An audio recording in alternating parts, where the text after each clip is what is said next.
Hi friends, இன்னைக்கு நம்ம வந்து VBA ல looping concept யூஸ் பண்ணி நம்ம ஒரு particular row வந்து Excel ல வந்து ப்ரொடக்ட் பண்ண போறோம் டேட்டா என்ட்ரி ஆனதுக்கு அப்புறம். ஓகேங்களா? இப்போ இதே கான்செப்ட் வந்து previous வீடியோல நம்ம வந்து ஒரு டைம் ட்ராக்கர் வச்சு நம்ம பார்த்திருந்தோம். அதுல வந்து ஒரு particular rowல வந்து என்ட்ரி போட்டதுக்கு அப்புறம் அது எப்படி நமக்கு ப்ரொடக்ட் பண்றது அப்படிங்கறத நம்ம பார்த்திருந்தோம். அது வந்து ஃபுல்லா ஆக்டிவ் செல் கான்செப்ட்ல பார்த்திருப்போம். ஆக்டிவ் செல்ல வந்து ஆஃப்செட் ஃபங்க்ஷன் யூஸ் பண்ணி ரோ இண்டெக்ஸ் காலம் இண்டெக்ஸ் அசைன் பண்ணி அந்த பர்టిక్యులர் ரோ வந்து நம்ம செல்ஸ் வந்து ப்ரொடக்ட் பண்ணியிருப்போம். இப்போ இங்கே வந்து டோட்டலாக வந்து டிஃப்ரெண்ட்டாக இருக்கும். இப்போ இந்த தேர்ட் ரோவில் வந்து பார்த்தீங்கன்னா ஜான்லேருந்து டிசம்பர் வரைக்கும் நமக்கு ஹெடர் இருக்கு. ஓகேங்களா? இப்போ இந்த ஃபோர்த் ரோவில் வந்து நம்ம வந்து என்ட்ரி போட போகிறோம் சேல்ஸ் வேல்யூ. ஸோ இந்த என்ட்ரி ஆனதுக்கு அப்புறம் நம்ம மேக்ரோ பட்டனை ப்ரெஸ் பண்ணோம் அப்படின்னா இந்த என்ட்ரியான ஏரியா வந்து நமக்கு ப்ரொடக்ட் ஆகிடும். நம்ம என்டையர் ரோ வேணாலும் நம்ம ப்ரொடக்ட் பண்ணிக்கலாம். நம்ம டேட்டா என்ட்ரி ஆயிருக்கிற வரைக்கும் நம்ம ப்ரொடக்ட் பண்ணணும்னாலும் பண்ணிக்கலாம். இப்போ நம்ம இங்கே என்ன பண்ண போகிறோம் அப்படின்னா இந்த ஹெடரில் வந்து லாஸ்ட் காலம் என்ன காலமோ அந்த காலம் வரைக்கும் நம்ம அந்த காலம் இண்டெக்ஸை ஃபைன் பண்ணி அது வரைக்கும் நம்ம ப்ரொடக்ட் பண்ண போகிறோம். டைனமிக்காக இது ஆக்ட் ஆகும். இன்கேஸ் நீங்கள் காலம்ஸ் கவுண்ட் வந்து ஆட் பண்ணிங்கன்னா அதுக்கேற்ற மாதிரி இந்த லூப் வந்து அட்ஜஸ்ட் ஆகிக்கும். ஓகேங்களா? ஸோ இது வந்து ஃபுல் அண்ட் ஃபுல் டைனமிக்காக இருக்கும். இப்போ பாருங்க, இந்த மேக்ரோவுக்கு போகிறதுக்கு முன்னாடி நான் என்ன பண்ணுறேன், இந்த என்டையர் ஒர்க் ஷீட்டை செலக்ட் பண்ணிவிட்டு ரைட் கிளிக் பண்ணிவிட்டு ஃபார்மேட் செல்ஸில் போயிட்டு இங்கே ப்ரொடக்ஷனில் போயிட்டு நான் லாக்டில் இருக்கிற இந்த செல்ஸை வந்து அன்லாக் பண்ணிக்கிறேன். பை த டிஃபால்ட்டாக எக்ஸலில் வந்து செல்ஸ் எல்லாமே வந்து லாக்டில் தான் இருக்கும். நான் வந்து அன்லாக் பண்ணிக்கிறேன். ஓகேங்களா? இங்கே பாருங்கள், இந்த ஷீட் 1ல் கிளிக் பண்ணிவிட்டு ரைட் கிளிக் பண்ணுறேன். இங்கே ப்ரொடக்ட் ஷீட்னு இருக்குது. ஸோ இந்த ஷீட் ஆல்ரெடி நமக்கு ப்ரொடக்ட் ஆகிருந்ததுன்னா நமக்கு அன்ப்ரொடக்ட் ஷீட்னு இருக்கும். ஸோ நமக்கு இன்னும் இது ப்ரொடக்ட் ஆகலை. ஸோ நமக்கு இங்கே வந்து பார்த்தீங்கன்னா ப்ரொடக்ட் ஷீட்னு இருக்குது. ஸோ இது இன்னும் நமக்கு ப்ரொடக்ட் ஆகலை. ஸோ இப்போ நம்ம மேக்ரோ கோடுக்கு போயிடலாம். இங்கே developer table Visual Basic click பண்ணுறேன். இங்கே வந்து பார்த்தீங்கன்னா நான் வந்து ஆல்ரெடி இருக்கிற இந்த கோடு டெலீட் பண்ணிக்கிறேன். நான் ஆல்ரெடி மாடியூல் வந்து இன்சர்ட் பண்ணிட்டேன். ஓகேங்களா?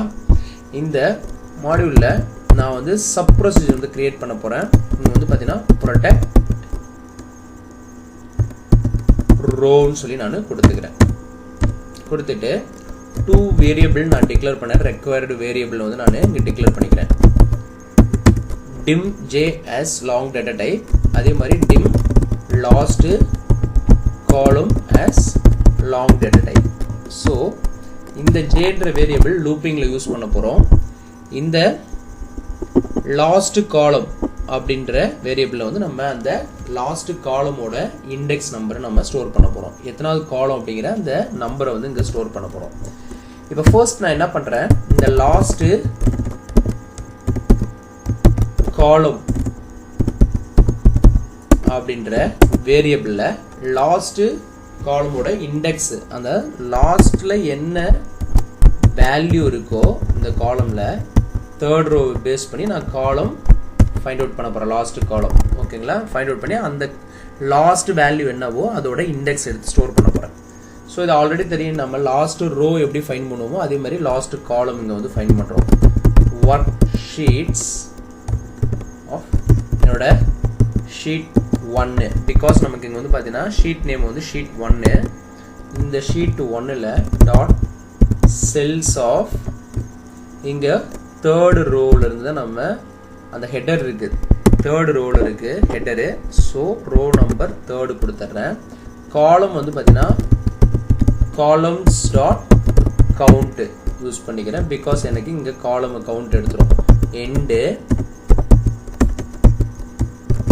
எக்ஸல் டு லெஃப்ட் கொடுப்போம். நம்ம நார்மலாக ரோ கவுண்ட் எடுக்கும்போது Excel to up end Excel up கொடுப்போம். இங்கே வந்து நம்ம காலம் கவுண்ட் எடுக்கிறதுனால எக்ஸல் டு லெஃப்ட் கொடுக்குறோம். கொடுத்துட்டு டாட் காலம். ஓகேங்களா? என்டர் பண்ணுறேன்.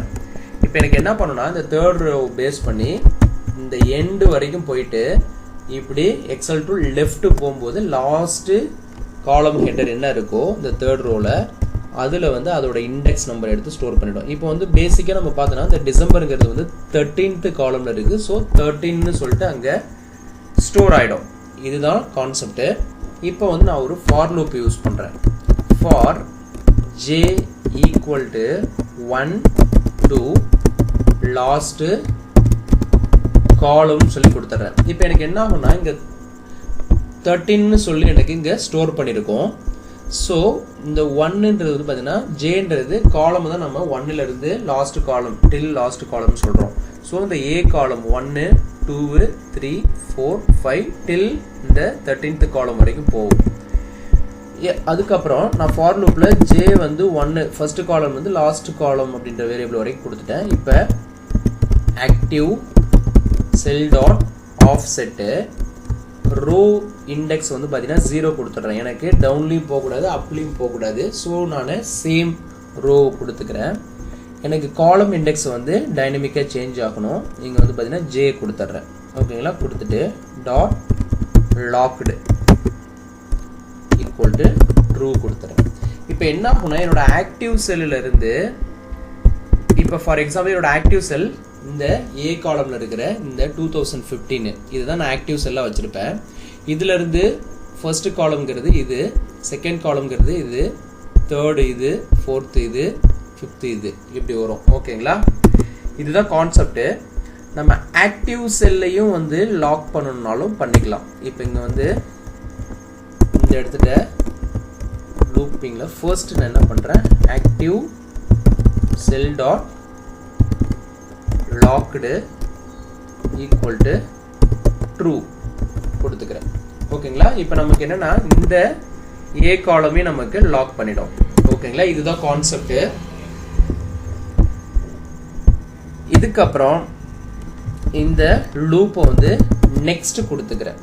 ஓகேங்களா, இவ்வளோதான் நம்ம கான்செப்ட். இப்போ என்ன பண்ணணும்னா பேசிக்கா இந்த லூப் வந்து இந்த பர்டிகுலர் ஏரியாவை வந்து நமக்கு என்ன பண்ணணும்னா லாக் பண்ணிடும். லாக் பண்ணிடும் மீன்ஸ் அந்த ஃபார்மேட் செல்லில் பார்த்தவங்க பார்த்தீங்களா, அங்கே நம்ம வந்து அன்லாக் பண்ணி வச்சுருக்கோம். இந்த பர்டிகுலர் இதை வந்து லாக் பண்ணிடும். லாக் பண்ணிவிட்டு இந்த ஷீட்டை ப்ரொடெக்ட் பண்ணும்போது ஆட்டோமேட்டிக்காக இந்த ஏரியா மட்டும் நமக்கு இன்ஆக்சஸ்ஃபுல் ஆகிடும். அதாவது எடிட் ஆக்சஸ் இருக்காது. இப்போ பாருங்கள் இது எப்படி ஆக்ட் ஆகுதுங்கிறத உங்களுக்கு எக்ஸ்பிளைன் பண்ணுறேன். இதுக்கப்புறம் நான் வந்து இந்த லாக் பண்ணதுக்கப்புறம் இந்த ஒர்க் ஷீட்டை வந்து நான் ப்ரொடெக்ட் பண்ணணும். ஒர்க் ஷீட்ஸ் இங்கே வந்து பார்த்தீங்கன்னா என்னோட ஷீட் 1 அப்படின்ற அந்த ஷீட்டை தான் நம்ம வந்து ப்ரொடெக்ட் பண்ணுறோம். டாட் ப்ரொடெக்ட் இது வந்து ப்ரொடெக்ட் பண்ணுறதுக்கான லைனு 1 2 3 4 5 சொல்லி நான் கொடுத்துக்கிறேன் பாஸ்வேர்டு. ஸோ இப்போ இந்த ஷீட் 1 வந்து ப்ரொடெக்ட் பண்ணிடும். ஸோ ப்ரொடெக்ட் ஆனிச்சுனாக்க நமக்கு என்னென்னா இந்த ஏரியாவை வந்து ஆக்சஸ் பண்ண முடியாது. ஓகேங்களா, ஸோ இதை ப்ரொடெக்ட் பண்ணிட்டோம் கோட் எண்டில். ஸோ பிகினிங்கில் நான் வந்து என்ன பண்ணுறேன், இதை அன்ப்ரொடெக்ட் பண்ணிக்கிறேன்.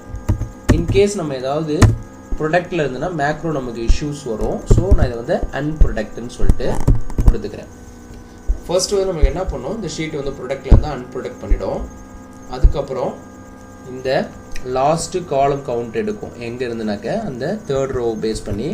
அதுக்கப்புறம் நம்ம லூப்பிங் ப்ராசஸ் வந்து ஸ்டார்ட் ஆகிடும். அந்த லூப்பிங் ப்ராசஸில் என்னென்னா அந்த பர்டிகுலர் ரோ வந்து அந்த லூப்பில் என்னென்ன காலம் இண்டெக்ஸ் இருக்கோ அந்த காலம் எல்லாத்தையும் செல்ஸை வந்து லாக் பண்ணிக்கிட்டே போவோம். அதுக்கப்புறம் லாக் பண்ணதுக்கப்புறம் இந்த என்டையர் ஷீட்டை வந்து ப்ரொடெக்ட் பண்ணோம். அதாவது பாஸ்வேர்டு வச்சு ப்ரொடெக்ட் பண்ணும்போது நமக்கு ஆட்டோமேட்டிக்காக அந்த லாக்டு செல்ஸ் வந்து நம்மளால் எடிட் பண்ண முடியாது. இதுதான் கான்செப்ட்டு. இப்போ பாருங்கள், இந்த மேக்ரோவை இப்போ நம்ம எக்ஸிக்யூட் பண்ணலாம். என்ன நடக்குதுன்னு பார்ப்போம். இதை எக்ஸிக்யூட் பண்ணுறதுக்கு முன்னாடி என்னோட ஆக்டிவ் செல் வந்து இந்த A4 செல் தான் என்னோட ஆக்டிவ் செல்லு. நான் இப்போதைக்கு நான் என்ன பண்ணுறேன், ஒரு மேக்ரோ பட்டன் வந்து இங்கே இன்சர்ட் பண்ணிடுறேன் டாப்பில். ஓகேங்களா, இந்த மேக்ரோ பட்டனை வந்து லிங்க் பண்ணிக்கலாம் அந்த கோடோட. அதுக்கப்புறம் நம்ம வந்து எக்ஸிக்யூட் பண்ணிக்கலாம். இப்போ வந்து இங்கே எடிட்டில் போயிட்டு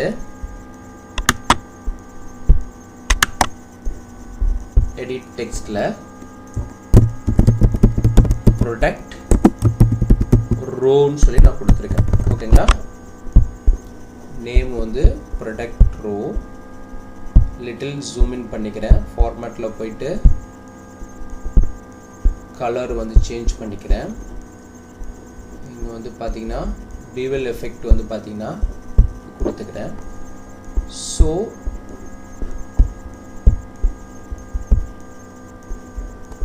இப்போ அந்த டெக்ஸ்ட்டை வந்து நம்ம போல்ட் பண்ணிக்கலாம். ஸோ ஷேப் வந்து நமக்கு ரெடி.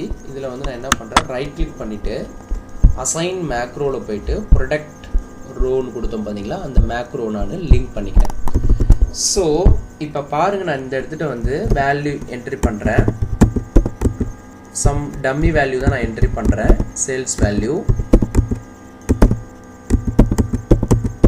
ஸோ எல்லாமே நம்ம என்ட்ரி பண்ணிட்டோம். இப்போ பாருங்க, என்னோட A4 செல்லில் நான் கர்சரை கிளிக் பண்ணிக்கிட்டு இங்கே ப்ரொடக்ட் ரோ அப்படின்ற பட்டனை கிளிக் பண்ணுறேன். இப்போ வந்து இது ப்ரொடக்ட் ஆகிடுச்சு. இப்போ பாருங்கள், இங்கே போயிட்டு நான் டெலிட் பண்ணுறேன். என்னால் வந்து எதுவுமே டெலிட் பண்ண முடியாது. ஸோ இந்த ஏரியா எல்லாமே எனக்கு ப்ரொடக்ட் ஆகிடுச்சு. இந்த லூப்பிங்கை பேஸ் பண்ணி தான் இது வந்து ப்ரொடக்ட் ஆகிருக்கும். இங்கே பாருங்கள், இப்போ இங்கே போயிட்டு என்னால் என்ட்ரி பண்ண முடியும். ஸோ நமக்கு இது எப்படி ஆக்ட் ஆகுது அப்படின்னா, இந்த டிசம்பர் வந்து லாஸ்ட் வேல்யூவாக இருக்கிறதுனால நமக்கு இங்கே வந்து அந்த வேல்யூவில் வந்து நமக்கு லாஸ்ட் வேல்யூவாக கன்சிடர் பண்ணி நமக்கு அது வரைக்கும் ப்ரொடக்ட் பண்ணுது. இன்கேஸ் நம்ம இங்கே ஆட் பண்ணுறோம் ஏதாவது ஹெடர் அப்படின்னா, அது வந்து லாஸ்ட் வேல்யூ என்ன இருக்கோ அதை பேஸ் பண்ணி டில் அது வரைக்கும் நமக்கு ப்ரொடக்ட் பண்ணிடும். இதுதான் கான்செப்ட். ஸோ இப்போ பாருங்கள், அடுத்த என்ட்ரி நான் வந்து 2016 இங்கே நான் என்ட்ரி போடுறேன். இப்போ இங்கே போயிட்டு நான் வேல்யூ ஏதாவது சம்திங் டம்மி வேல்யூ நான் என்ட்ரி பண்ணுறேன்னு வச்சுக்கோங்களேன். ஃபார் எக்ஸாம்பிள் நான் ஃபார்முலாவில் போட்டுடுறேன். இப்போ நான் வந்து என்ன பண்ணுறேன், இந்த ரேண்ட் பிட்வீன் ஃபங்க்ஷன் யூஸ் பண்ணிவிட்டு நான் ஏதாவது 2013 சொல்லிட்டு மேக்ஸிமம் வேல்யூ கொடுத்துட்டு என்டர் பண்ணிடுறேன். இப்போ இந்த ஃபார்முலாவை எடுத்து நான் அப்படியே என்ன பண்ணுறேன், இங்கே வேல்யூ வந்து அப்ளை பண்ணிக்கிறேன். இது எல்லாமே டம்மி வேல்யூ தான். இப்போ பாருங்கள், இது நமக்கு எடிட் ஆக்சசபிளில் இருக்குது. ஒன்ஸ் நாங்கள் இந்த A5 செல்லில் கிளிக் பண்ணிவிட்டு ப்ரொடக்ட் ரோ கொடுக்குறேன். இப்போ பாருங்கள், இது எல்லாமே நமக்கு ஃபார்முலாவில் தான் இருக்குது. ஆனால் நம்மளால் அங்கே எதுவுமே எடிட் பண்ண முடியாது. தெரியுதுங்களா? இப்போ பாருங்கள், இது எதுவுமே டெலிட் பண்ண முடியாது. பட் பாட்டமில் நமக்கு ஆக்சஸபிளாக தான் இருக்கும். இங்கே நம்ம எது வேணாலும் டைப் பண்ணிக்கலாம். அந்த பர்டிகுலர் ரோ மட்டும் இது ப்ரொடக்ட் பண்ணிடும். ஸோ கோடு வந்து ரொம்ப ரொம்ப ஈஸியான கோடு. இது நமக்கு வந்து ஒரு பர்டிகுலர் ரோவை ப்ரொடக்ட் பண்ணுறதுக்கு நமக்கு இந்த கான்செப்டை யூஸ் பண்ணிக்கலாம். இது நம்ம காலம் வைஸாக வேணாலும் நீங்கள் இதை ஃபாலோ பண்ணிக்கலாம். ரோ வைஸாக நீங்கள் ப்ரொடக்ட் பண்ணாலும் நீங்கள் இதே கான்செப்டை யூஸ் பண்ணிக்கலாம். இதே கான்செப்டை நீங்கள் காலம் வைஸாக ப்ரொடக்ட் பண்ணணும்னா இப்படி நம்ம லூப்பிங்கில் கொடுத்துக்கலாம். இப்போ நம்ம வந்து ரோ வைஸாக கொடுத்துருப்போம். ஓகேங்களா? இப்போ இது உங்களுக்கு ரொம்ப அண்டர்ஸ்டாண்டபிளாக இருந்திருக்கும்னு நினைக்கிறேன். இந்த கான்செப்ட் பிடிச்சதுன்னா நம்ம சேனலை சப்ஸ்கிரைப் பண்ணுங்கள். மறக்காமல் சைடில் ஒரு பெல் ஐக்கான் இருக்கும், அதையும் ப்ரெஸ் பண்ணுங்கள். நம்ம அடுத்தடுத்து பப்ளிஷ் பண்ணுற வீடியோ எல்லாமே உங்களுக்கு ஒரு நோட்டிஃபிகேஷன் அலர்ட் வரும். அப்டேட்டடு வீடியோஸ் நீங்கள் இன்ஸ்டண்ட்டாக பார்த்துக்கலாம். ஓகேங்களா? தேங்க்ஸ் ஃபார் வாட்சிங் திஸ் வீடியோ.